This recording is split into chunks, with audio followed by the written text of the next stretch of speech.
सत्संग चाहे 10 ही मिनट का हो, रोज सुनना चाहिए। सत्संग से जरूर परिवर्तन होता है। पहले सत्संग से हलचल पैदा होगी, क्योंकि जो हृदय में गंदी बातें हैं उनके ऊपर आक्रमण होगा सत्संग के द्वारा। ये हलचल अगर सत्संग करते रहे तो शांत हो जाएगी, अगर नहीं किया तो फिर फंसा देगी माया में। क्योंकि ऐसे हम देख रहे हैं, जैसे आपने निश्चय किया आज के बाद शराब नहीं पीऊंगा, मांस नहीं खाऊंगा, गंदे आचरण नहीं करूंगा, अब बड़ी हलचल पैदा हुई, वो आपको ऐसी जगह ले जाएगा जहां कम से कम दर्शन ही हो जाए। चूक मत करना, जो हलचल पैदा हुई, मंथन पैदा हुआ, उसमें पहले विष आता है। यततज्ञ विस्मि परिणामे अमृतोपमम्, यही विष है आसक्ति। नष्ट कर दो इस आसक्ति को, फिर आप देखना आनंद में डूब जाओगे। ये ज्यादा देर हलचल नहीं रहेगी, बस चलते रहो आगे। अगर लौट पड़े पीछे तो हलचल ही हलचल है, अशांति ही अशांति है।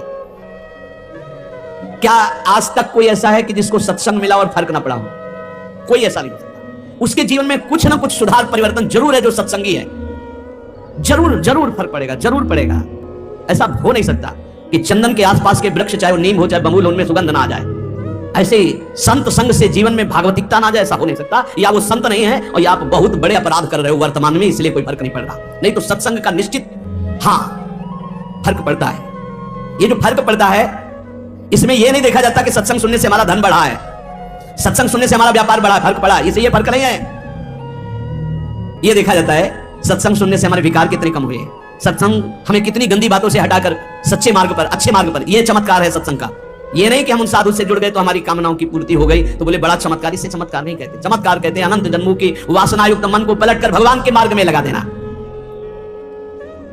सुख और दुख ये दोनों पूर्व प्रारब्ध कर्म के अनुसार मिलते हैं, लेकिन सत्संग दोनों में सहन करने की सामर्थ्य देता है।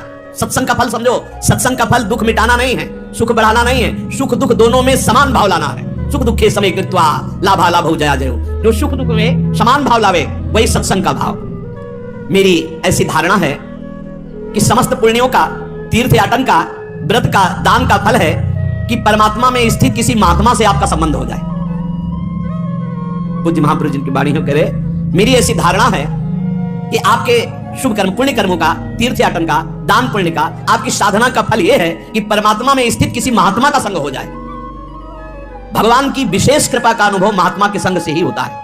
जितने तीर्थ बने हैं वो सब भगवान से ही बने या भगवान के प्रेमी महात्माओं ब्रह्म ऋषियों से स्थापित हैं।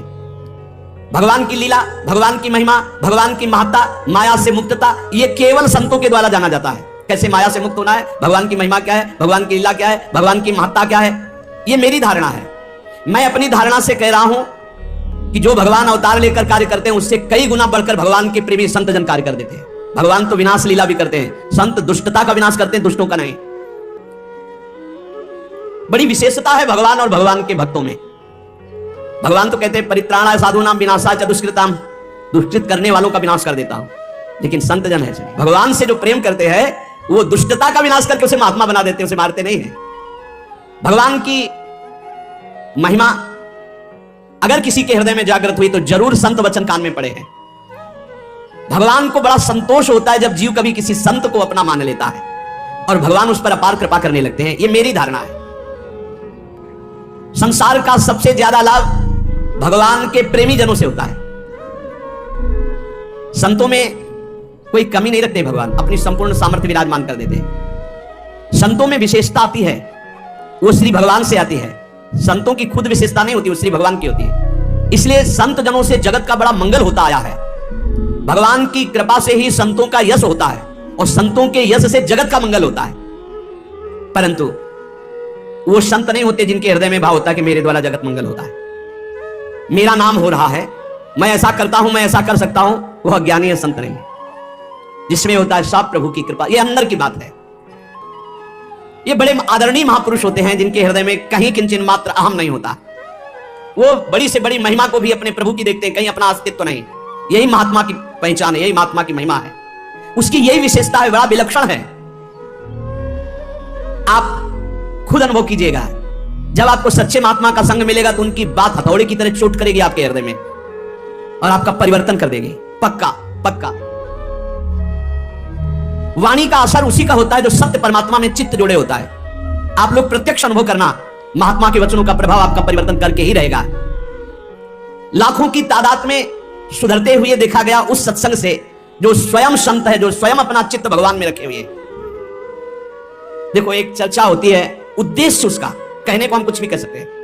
आंतरिक उद्देश्य को सर्वज्ञ भगवान पहचानते हैं। अगर आंतरिक उद्देश्य है भगवान की चर्चा और सबका मंगल, केवल यही उद्देश्य है, निश्चित परिवर्तन होगा। वो आंतरिक उद्देश्य है अर्थ प्राप्ति, भोग प्राप्ति, मान प्राप्ति, भगवत प्राप्ति की कहीं कोई आंतरिक बात, उसका प्रभाव नहीं पड़ेगा। थोड़ी देर मनोरंजन भले हो, प्रभाव नहीं पड़ सकता। भगवान में जिन्होंने चित्त जोड़ दिया, ऐसे संतों की अपार महिमा, अनंत असीम प्रभाव। मेरी वाणी में सामर्थ्य क्या मैं कह सकूं। आज तक संसार में जितनी अच्छाई है, भलाई है, उसमें किसी न किसी महात्मा का उसके जीवन में हाथ है। आज तक किसी का इस संसार से कल्याण हुआ है, उद्धार हुआ है, किसी न किसी महात्मा की शरण में वो गया है। तब ऐसा कोई नहीं है जो महात्मा की शरण में ना हुआ हो और उसका कल्याण हो गया हो, उसमें देवी संपदा आ गई हो, उसका उद्धार हो गया हो। बड़े भाग्यशाली हैं जिन पर महात्माओं का अपनापन है। महात्माओं से अपनापन पुण्यात्मा, लेकिन जिनका महात्माओं ने अपनापन स्वीकार कर लिया, ये अपने हैं, ऐसा जिनके चिंतन में आने लगा, बड़े भाग्यशाली हैं।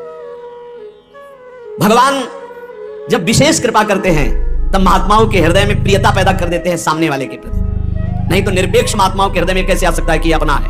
अपना और पराया तो मायाकृत शब्द है, लेकिन ये अपना भगवत कृपा से आता है। जब द्रव्य दीन दयालु राघव तो साधु संगति पाइए, और वो साधु संगति ये अपने हैं, ऐसा भाव आ जाना।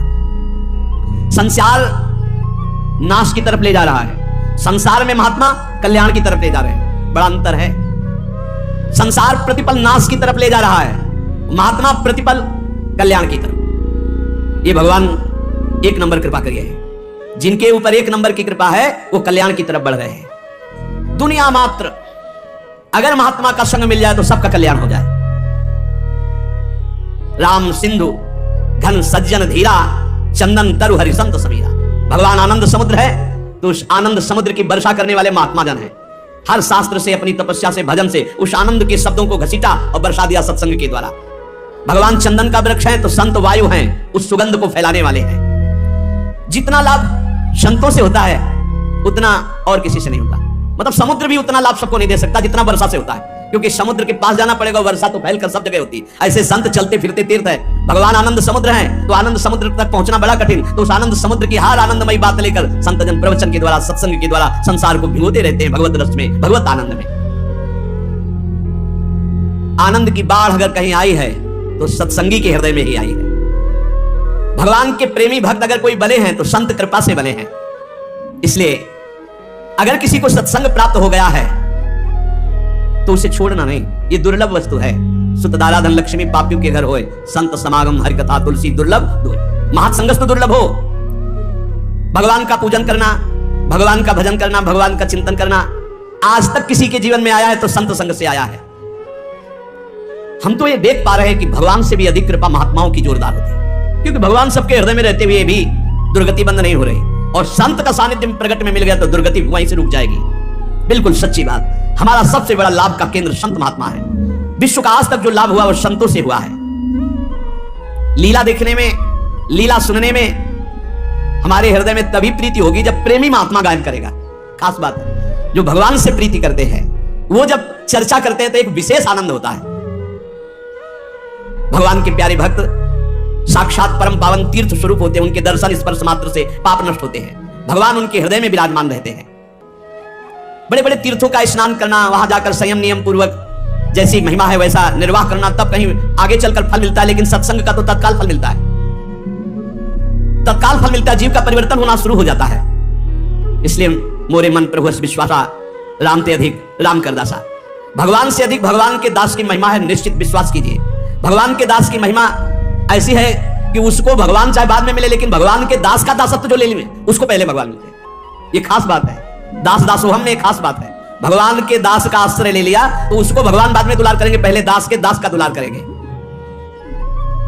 जैसे बिजली का कनेक्शन ना हो, सही कनेक्शन ना हो, तो बिजली आ भी रही बोर्ड में, आपका स्विच भी सही है, तार भी लगा हुआ है, बल्ब भी सही है, ऑन ऑफ भी कर रहे हो, लेकिन नहीं जलेगा वो। ऐसे ही अगर संत से सही कनेक्शन आपका नहीं है, फिर आप ये शब्द बोल सकते हैं कि मेरा परिवर्तन नहीं हुआ। बल्ब भी सही है, तार भी सही है, स्विच भी सही है, बोर्ड में बिजली भी आ रही है, बस थोड़ा और अंदर डालने की जरूरत थी तार, जिससे कनेक्शन हो जाता। कनेक्शन नहीं हुआ तो ऑन करते रहिए, वो जलेगा नहीं। तब आपको लगेगा कि बिजली नहीं है। नहीं, बिजली है, उसमें आपके कनेक्शन की कमी है। यदि मन वचन कर्म से किसी भगवत प्रेमी